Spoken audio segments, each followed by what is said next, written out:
บ้านคอยแซ่บหลายอาหารละบ้านคอยแซ่บหลายหาสบายเนาะอาหารบ้านเนาะมีสุกปรุงกินกับใบมะกอกมีสุกปรุงกินกับใบมะกอกมีหมกปลาลูกกอกเอากินแล้ว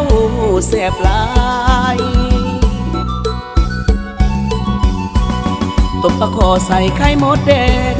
ต้มปลาคอใส่ไข่มดแดงสดยามมือแรงโอ้ยจะเม็นแซ่บหลายอยากให้มาซิมอาหารบ้านข่อยหลากหลายอยากให้มาซิมอาหารบ้านข่อยหลากหลายมันจังแสนสบายอยู่ใส่สิทอบ้าน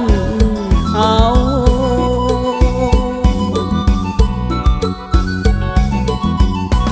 มีอ้อมก็มีลาบเท่าปนปลามันสั่งแซ่บแท้นะคือลาบเย่ปนกะวายมีเกียดโมตำหมักถั่วยำส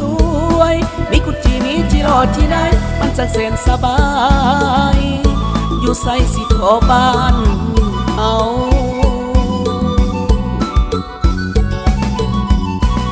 อยากให้มาเบิ่งสาก่อนไปกินข้าวเหนียวฮ้อนๆปลาแดกตอนยามมื้อแลงอยากให้มาสิมานบ้านข่อยแซ่บแฮงถึงยามค่ำยามแลงฟังเสียงแคนกล่อมผู้สาว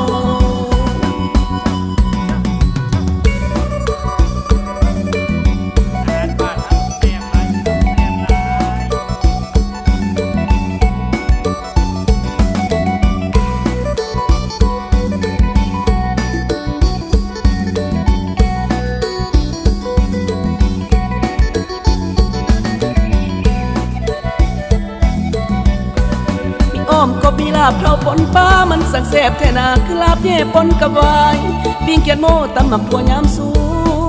วยมีกุจีมีจีรอจีนายมันสั่งแสนสบาย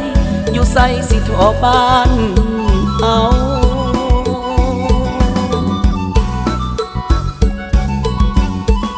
อยากให้มาเบิ่งสาก่อนไปกินข้าวเหนียวฮ้อนๆปลาแดกตอนยามมื้อแลง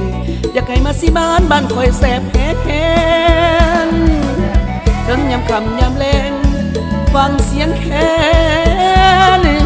กล่อมผู้สาว